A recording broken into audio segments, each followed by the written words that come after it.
Hello, welcome to my garden. Today I'm going to show you my citrus plants. As you can see, my citrus plants are in pots. I'm in zone 8B, Dallas, Texas, and we can't plant citrus plants in the soil because of our cold winter.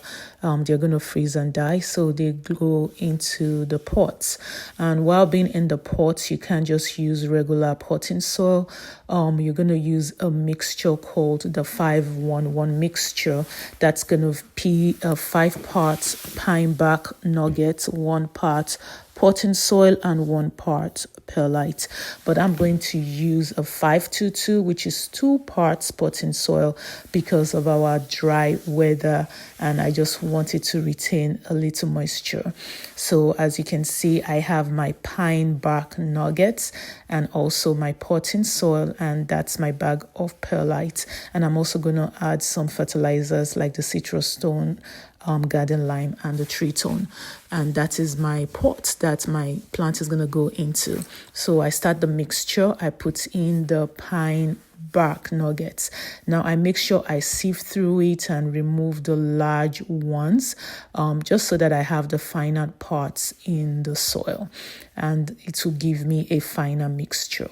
After that, I add the 2 parts of the potting soil. I like the Happy Frog Fox Farm potting soil, but you can use any potting soil. And then from there, I'm going to add 1 part perlite. Now for the perlite, I would advise you use a face mask because of the dust. Put that in the pot and then add the fertilizer and then mix everything together. Make sure everything goes round all the whole mix. And then after mixing that together in my pot, you can do more mixture to fit your pot. Then I plant in my citrus plants. This is a blood morrow orange plant. I put that in my pot and I press it down just to close the air gaps and make it a little bit more firm.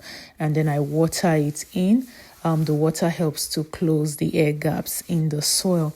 So that's it. Thanks for watching, and have a great day.